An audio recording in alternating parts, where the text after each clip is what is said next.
નમસ્કાર મિત્રો, હળવદ તાલુકાના ચરાડવા ગામ પાસે ગત રાત્રે 9:30 વાગ્યાના અરસામાં અકસ્માત થયો હતો।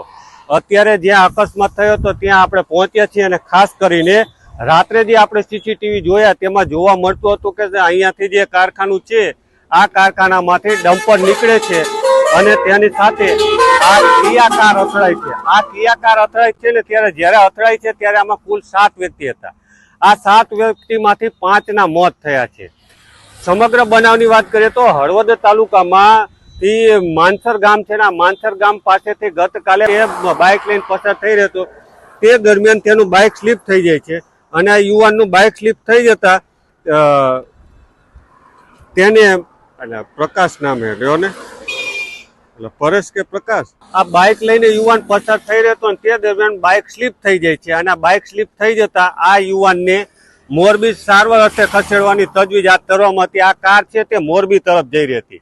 અહીંયા જે સામે તમને કારખાનું દેખાય છે આ કારખાનામાંથી ડમ્પર નીકળે છે અને ડમ્પર અહીંયા પહોંચે છે અને ત્યારબાદ આ કાર છે તેને સાથે આ ડમ્પરનો પાછળનો ભાગ અથડાય છે એટલે કાર છે તે અથડાવાના પગલે આમાં 7 જે વ્યક્તિ હતા તેમાંથી 5ના મોત થાય છે। જોકે ઘટના સ્થળે 2 વ્યક્તિના મોત થયા હતા, ત્યારબાદ ત્રીજો વ્યક્તિ, ત્યારબાદ ચોથો અને ત્યારબાદ 5મો, આમ ટોટલ 5 વ્યક્તિના મોત થયા છે। કારના નંબર છે GJ36AF7075।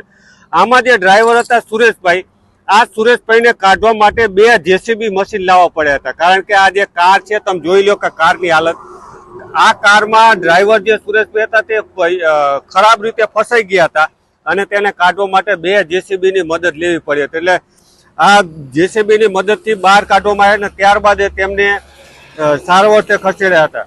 આમાં જે મૃતક છે તેમની વાત કરીએ તો પ્રેમજીભાઈ ડઢૈયા, આમ તો પ્રેમજીભાઈ ડઢૈયા તે હમણાં તાજેતરમાં તાલુકા પંચાયતની ચૂંટણી ગઈ છે અને આમ આદમી પાર્ટીમાંથી તેઓ ચૂંટાઈને આવ્યા હતા, પરંતુ હાલ તેઓનું મોત થયું છે। બીજા ભાઈ છે સુરેશભાઈ સિવોરા, જેઓ ગાડી ચલાવી રહ્યા હતા, એટલે તેઓને કાઢવા માટે આ જે 2 જેસીબી આગળ અને પાછળથી તમે વિડીયો ઘણા સોશિયલ મીડિયામાં જોયા છે કે ખૂબ જ મહેનતથી કાઢવાની કામગીરી કરી। ત્રીજા વ્યક્તિ છે ભરતભાઈ ડઢૈયા, વિરમભાઈ ડઢૈયા અને પરેશભાઈ ડઢૈયા। આમ તો આ બધા જે વ્યક્તિ રહ્યા ને તે બધા યુવાનો જ હતા કારણ કે એક પ્રેમજીભાઈ ડઢૈયા છે તે જ આધેડ હતા, બાકી બધા યુવાનો હતા। આ યુવાનો એકી સાથે, આમ તો રણછોડગઢ ગામમાં એકી સાથે 5 અર્થી આજે ઉઠી રહી છે। આમ તો 5 એક સાથે અર્થી ઉઠે એટલે ગામ આખું શોકમગ્ન બને। બીજા 2 યુવાનોને જે ઈજાગ્રસ્ત થયા છે તેમની વાત કરીએ તો પ્રકાશ ડઢૈયા જે ઉપસરપંચ છે રણછોડગઢ ગામનો અને દિલીપ ભગવાનભાઈ ડઢૈયા, આ 2 વ્યક્તિ ઈજાગ્રસ્ત થયા છે। આ બંને ઈજાગ્રસ્તોને રાજકોટ સારવાર ખસેડવામાં આવ્યા છે। ખાસ મહત્વની વાત છે કે આ બંને જે યુવાનો ઈજાગ્રસ્ત થયા છે તેઓ પણ ગંભીર રીતે ઈજાગ્રસ્ત થયા છે। હાલ તેઓની સારવાર ચાલી રહી છે, પરંતુ મહત્વની વાત એ છે કે આજે 5 વ્યક્તિઓના મોત થયા છે। ટોટલ આ કારમાં 7 વ્યક્તિઓ હતા, એક વ્યક્તિને દવાખાને લઈ જતા આ 6 વ્યક્તિઓ, ટોટલ 7 વ્યક્તિઓ આ કારમાં મોરબી તરફ જઈ રહ્યા હતા। એટલે જે સીસીટીવી સામે આવ્યા છે તમે બધાએ સીસીટીવી જોયા છે અને આ સીસીટીવી સામે જે પેટ્રોલ પંપ છે નાયરાનો ત્યાંથી આપણે કઢાવ્યા છે અને ત્યાંથી આપણને જે સીસીટીવી જોવા મળે છે તે મુજબ કે આ કારખાનામાંથી ટ્રક નીકળે છે અને ટ્રક અહીંયા બરોબર રોડ ઉપર પહોંચે છે અને રિક્ષા આવે છે તે રીતે કદાચ કાર આવતી હશે અને ડમ્પર સાથે ભટકાય છે। આમાં આખી ઘટના એ રીતની છે કે જે કાર ભટકાયા બાદ આ ડમ્પર ચાલક છે તે અહીંથી ફરાર થઈ ગયો છે। હજી પણ તમને ડમ્પર ચાલક ક્યાંય દૂર દૂર સુધી જોવા નહીં મળે। એટલે ખાસ તો જે અકસ્માત સર્જી અને આ ડમ્પર ચાલક ફરાર થઈ ગયો છે।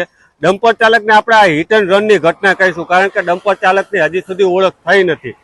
5 વ્યક્તિઓના મોત થઈ જાય, ડમ્પર ચાલક ફરાર થઈ જાય તે પણ ખૂબ જ મોટી વાત કહેવાય કારણ કે સીસીટીવી સામે આવે ત્યારે તો આ સ્પષ્ટ થાય છે કે ડમ્પર ચાલક હતો, નહીતર કોણ કઈ રીતે અકસ્માત થયો તે સ્પષ્ટ ન થઈ શકે। પરંતુ હાલ તો જે પ્રકારે ત્યાંથી ડમ્પર નીકળે છે અને પાછળ કાર આ ભટકાય છે તેના સીસીટીવી સામે આવે છે। હવે આ સીસીટીવીના મદદથી આ કારખાનામાંથી જે ડમ્પર નીકળે છે તેના નંબર મળી શકે, ડ્રાઈવર કોણ હતો તે પણ મળી શકે, આ ડ્રાઈવર નશામાં હતો કે કેમ તે પણ મહત્વનું છે, આ ડ્રાઈવરની પાસે લાયસન્સ હતું કે કેમ તે પણ મહત્વનું છે, આ ટ્રક હતો તે ઓવરલોડ હતો કે કેમ તે પણ મહત્વનું છે। કારણ કે જ્યારે આવા અકસ્માતની ઘટનાઓ બને છે ત્યારે મોટા ભાગે ડ્રાઈવરો ફરાર થઈ જાય છે, એટલે ડ્રાઈવરો બેફામ બની જાય છે, અકસ્માતો સર્જે છે, લોકોના જીવ સાથે ખેલ ખેલે છે।